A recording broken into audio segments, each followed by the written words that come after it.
Hello students, welcome back to your online class. So students, take out your EVS book. Take out page number 63, is chapter number 9, the British Raj and the First War of Independence. So we have covered some of the portions in this chapter, and so today we'll study about the First War of Independence. Okay. A sense of anger against the British started growing among the people in India. This growing unhappiness and anger finally led to a revolt. Revolt means to rise against and disobey authority. Okay, that means to rebel.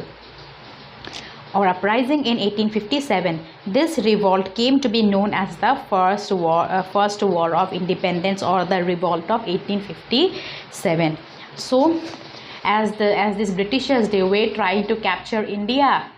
The Indian people were finally angry with the Britishers. Why? Because see, now as the factories have been set up there, then the laborers have not been recruited, and they are trying to capture the whole India, and this caused the rebel against the British. Okay, and finally this Indian people, they started to revolt, and this revolt is known as the First War of Independence. That means there is a war between the Britishers and the Indians. Clear?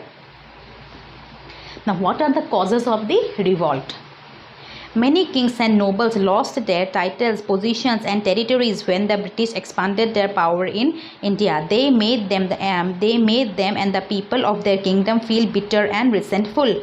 Now the first cause is political cause. So why the Indian people were angry against the Britishers? Because many kings and the nobles, they lost their position. How? Because they have been defeated, isn't it? They have been defeated by the British, and as a result,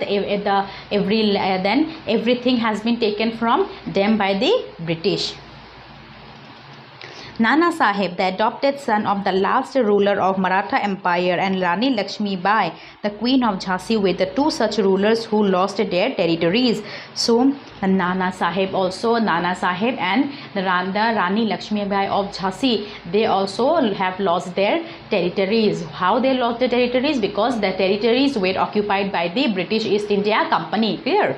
Now coming to the economic causes, page number 64.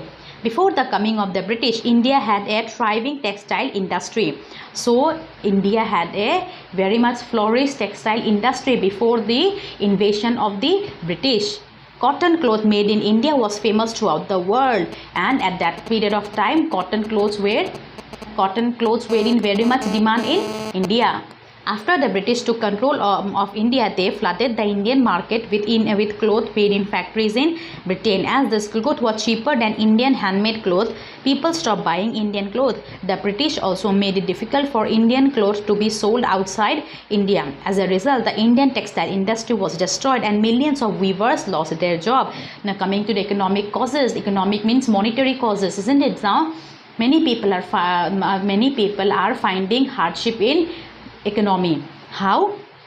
Because as I have already told you that previously there used to be textile industry, okay, and there was much more demand in the cotton cloth. But now what happened, as the Britishers has captured these, so they used to take the raw cotton in Britain, and they used to make silk out of that. They used to make cloth in the factories, and as a result it became cheaper, because they don't have to pay any wages to the workers, because there are not much workers. Okay, and as a result the Indian clothes are a bit expensive, because they are weaved by the common people, and compared to that, the Britishers' clothes were a bit cheap, and by that people stopped buying Indian clothes. Okay, and the Britishers also made difficult for the Indians to sell the clothes outside India. Okay, and as a result, what happened? Millions of workers, they lost their job. Even the weavers, those who weave clothes,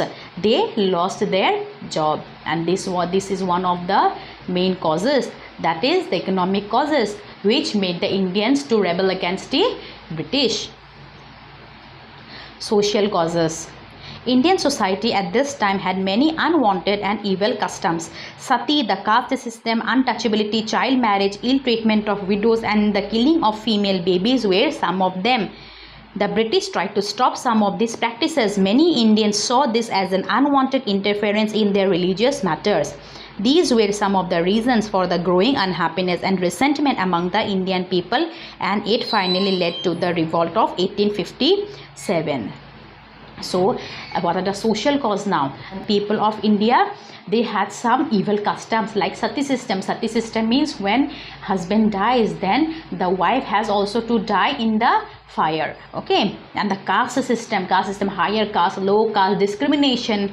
Okay, untouchability, that yes, some person cannot entering the temple. Child marriage, then ill treatment of widows, those whose husbands have died, so they were ill treated, and killing of the female babies before they are born. So these are some of the practices by the Indian people, and these Britishers, they tried to stop these, and the Indians are offended by saying that they have no right to interfere in our religious matters. Okay, so these are some of the causes that made the Indians unhappy, and they decided to revolt against the British, and that is how the first war of independence, that is the revolt of 1857, started.